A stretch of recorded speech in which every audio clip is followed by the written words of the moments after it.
வணக்கம். பரபரப்பு மீடியா செய்திகளுக்காக நான் நிரோஷன். லெபனானில் இருந்து வெளியாகும் ஹெஸ்போல்லாவுடன் தொடர்புடைய நாளிதழான அல் அக்பர் வெளியிட்டுள்ள தகவலின்படி, ஏமன் தலைநகர் சனாவின் ஆதாரங்களின்படி ஈரானிய ஆதரவு ஹவுதி இயக்கம் இஸ்ரேலில் புதிய முக்கிய இலக்குகளை தாக்க தயாராகி வருகின்றனர். அல் அக்பர் மேற்கோள் காட்டிய ஹவுதியின் இயக்கத்திற்கு நெருக்கமான வட்டாரங்கள் ஏமனில் ஹவுதிகளின் கட்டுப்பாட்டில் உள்ள ஹொடைடா துறைமுகத்தின் மீது இஸ்ரேலிய பதிலடி தாக்குதலுக்கு பதிலடி கொடுக்கும் விதமாக இஸ்ரேலுக்குள் முக்கிய இலக்குகள் மீது தாக்குதல் நடத்த தயாராகி வருவதாக ஹவுதி ராணுவ தலைவர்கள் கூறியுள்ளனர். இஸ்ரேலில் தாக்குதல் நடத்தப்பட வேண்டிய இலக்கு பட்டியலில் அவர்கள் புதிய இலக்குகளை சேர்த்துள்ளனர்.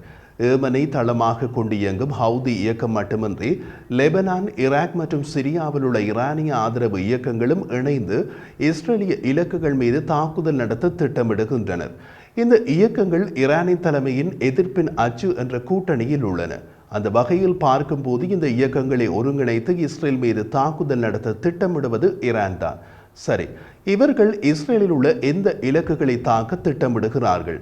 ஹெஸ்போல்லாவுடன் தொடர்புடைய நாளிதழ் அல் அக்பர் வெளியிட்டுள்ள தகவலின்படி, இவர்கள் தாக்க திட்டமிடும் இலக்குகளில் துறைமுகங்கள் உண்டு. இஸ்ரேலிய மத்திய தரைக்கடல் துறைமுகங்களான அஷ்டோட், அஷ்கலோன் மற்றும் ஹைஃபா ஆகியவற்றை தாக்க திட்டமிட்டுள்ளதாக கூறப்படுகிறது. ஏமனில் ஹவுதிகளின் கட்டுப்பாட்டில் உள்ள ஹொடைடா துறைமுகத்தின் மீது இஸ்ரேலில் நடத்திய விமான தாக்குதலில் துறைமுகம் பலத்த சேதம் அடைந்தது. அதனால் துறைமுகம் என்ற விதத்தில் இஸ்ரேலிய துறைமுகங்களை தாக்க திட்டமிடுகிறார்கள் போலிருக்கிறது. அல் அக்பர் வெளியிட்டுள்ள தகவலின்படி, ஹவுதிகள் இஸ்ரேலிய துறைமுகங்களுடன் நிறுத்திக் கொள்ளப் போவதில்லை. மத்திய தரை கடலில் உள்ள இஸ்ரேலிய எரிவாயு வயல்கள் ஹவுதிகளின் தாக்குதல் பட்டியலில் உள்ளன. அது மட்டுமல்ல, இஸ்ரேலுக்குள் தாக்குதல் நடத்துவதுடன் ஹவுதிகள் திருப்தியடைய போவதில்லை. இஸ்ரேலுக்கு வெளியே உள்ள இஸ்ரேலிய இலக்குகள் மீதும் தாக்குதல் நடத்த திட்டமிடுகிறார்கள் என்கிறது அல் அக்பர். அசர்பைஜான் மற்றும் கசகஸ்தானில் இருந்து கிழக்கு மத்திய தரைக்கடல் வழியாக இஸ்ரேலுக்கு எரிபொருளை கொண்டு செல்லும் எண்ணெய் டேங்கர்களையும் தாக்கும் திட்டம் ஹவுதிகளிடம் இருப்பதாகவும் அல் அக்பர் கூறுகிறது. செங்கடலில் எண்ணெய் டேங்கர்களை தாக்கிய அனுபவம் ஹவுதிகளுக்கு உண்டு. ஆனால் என்ன, எண்ணெய் டேங்கர்களை அடையாளம் காண்பதில் தான் அவர்களுக்கு சற்று பார்வை குறைபாடு உள்ளது. செங்கடலில் ரஷ்யாவிலிருந்து சென்ற எண்ணெய் டேங்கர் கப்பல்களையும் தாக்கிவிட்டார்கள். அது அவர்களது தவறு அல்ல. எந்த கப்பலை தாக்க வேண்டும் என்று சிக்னல் கொடுப்பது ஈரான். அவர்கள் கை காட்டும் கப்பலை நோக்கி ஏவுகணைகளை தட்டிவிடுவது மட்டுமே இவர்களது பங்களிப்பு. அதனால் இவர்களை குறை சொல்ல முடியாது. ஏவுகணை கொடுப்பதும் ஈரான், சிக்னல் கொடுப்பதும் ஈரான், விசையை தட்டுவது மட்டுமே ஹவுதி. தாக்குதலுக்கு அடி வாங்குவதும் ஹவுதிதான். அப்போது ஈரானியர்கள் வேடிக்கை மட்டும் பார்ப்பார்கள் அல்லது அதிகபட்சம் தாக்குதலுக்கு கண்டனம் தெரிவிப்பார்கள். செஞ்சோற்று கடன் என்று வைத்துக் கொள்ளுங்களேன்.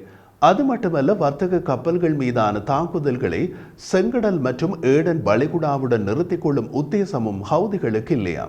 அதையும் தாண்டி மத்திய தரைக்கடல் மற்றும் இந்திய பெருங்கடலில் கடல்சார் வர்த்தகத்தை குறிவைக்க ஹவுதிகள் திட்டமிட்டுள்ளதாகவும் கூறுகிறது ஹெஸ்போல்லாவுடன் தொடர்புடைய அல் அக்பர். ஹவுதிகளுக்கு கண்ணெதிரே தெரியும் செங்கடலில் போகும் கப்பல்களின் தவறான கப்பல்களை தாக்குகிறார்கள்.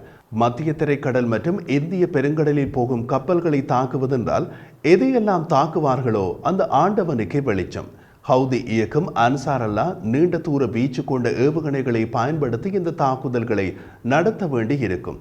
இதுவரை அப்படியொரு முயற்சியில் அவர்கள் ஈடுபட்டதில்லை. ஈடுபட முடியாது என்று சொல்வதற்கும் இல்லை. ஆனால் விளைவுகள் தான் மோசமாக இருக்கும்.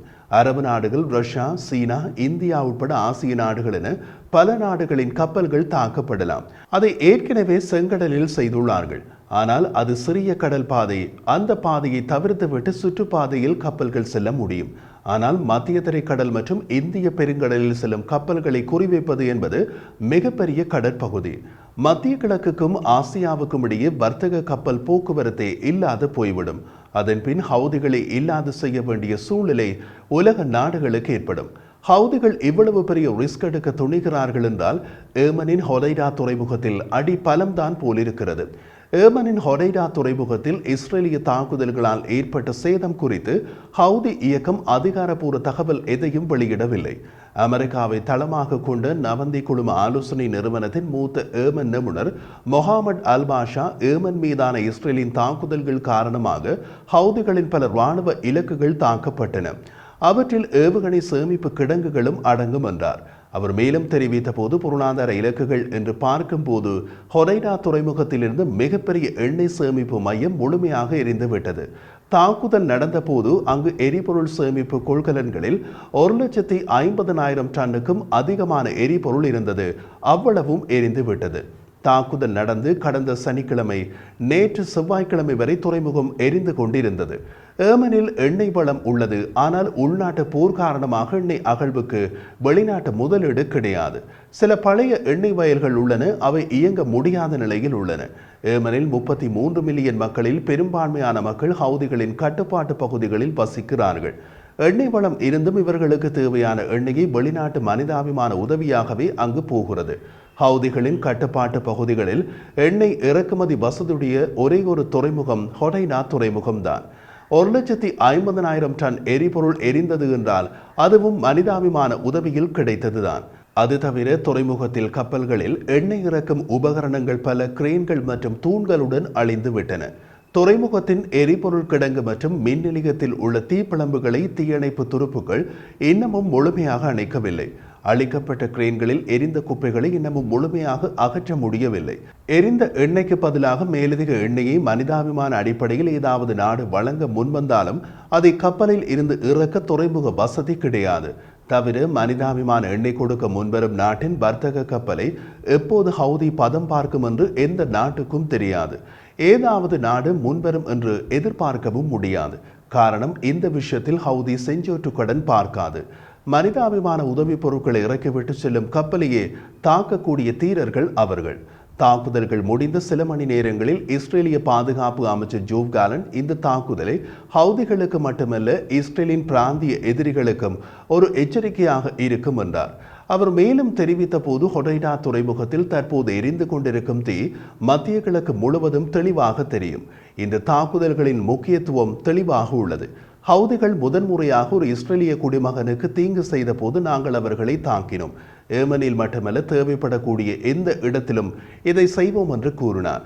இஸ்ரேலிய தாக்குதலுக்கு பதிலடியாக இந்திய பெருங்கடல் வரை தாக்குதல் நடத்துவோம் என்று ஹவுதிகள் எகிரி குதிப்பதன் காரணம் இப்போது புரிகிறதா? நாம் ஏற்கனவே குறிப்பிட்டது போல சேதம் அதிகம்தான். இருப்பினும் தொடர்ந்து தாக்குமாறு ஈரான் உத்தரவிட்டால் எஸ்பாஸ் என்று கூறி ஏவுகணைகளை தட்டிவிடும் ஹவுதி.